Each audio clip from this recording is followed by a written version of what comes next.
మనం పంట పండించిన తర్వాత పంట కోత చేస్తాం. అలా చేసిన తర్వాత మిగిలిన అవశేషాలను ఒక దగ్గరికి పోగు చేసి కాల్చేస్తున్నాం. అలా చేసినప్పుడు ఎన్నో వేల సూక్ష్మజీవాలు మట్టిలో చనిపోతాయని మీకు తెలుసా? అదొకటే కాదు, దీనివల్ల చాలా నష్టాలు జరుగుతున్నాయి. అవేంటో ఈ వీడియోలో తెలుసుకుందాం. ఇలా చేయడం వల్ల ముందుగా మనకు సాయిల్లో ఉండే ఎన్నో పోషకాలని 60-70% వరకు పోగొట్టిన వాళ్ళం అవుతాం.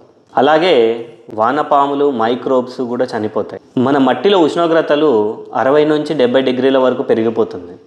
వాయు కాలుష్యం కూడా మనం చేసిన వాళ్ళం అవుతాం. మనం నెక్స్ట్ వేసే పంటకి భూమిలో సాయిల్ ఫర్టిలిటీ అనేది కూడా తగ్గిపోతుంది. దీనివల్ల మనకి దిగుబడి అనేది తక్కువ వస్తుంది. మిగిలిన పంట యొక్క అవశేషాలని మనం ఏం చేయొచ్చు? మనము ఆచ్ఛాదనం చేసుకోవచ్చు, అంటే మల్చింగ్ చేసుకోవచ్చు.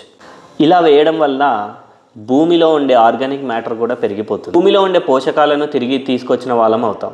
అలాగే కలుపు సమస్య కూడా తగ్గిపోతుంది. పంటకి దిగుబడి ఎక్కువగా వస్తుంది. రైతులందరూ ఒకసారి ఆలోచించండి. ఇలా 5 నిమిషాల్లో పంటని కాల్చేసి భూమికి ఎంతో నష్టం కలిగిస్తున్నాం. ఇలాగే చేయడం అవసరమా?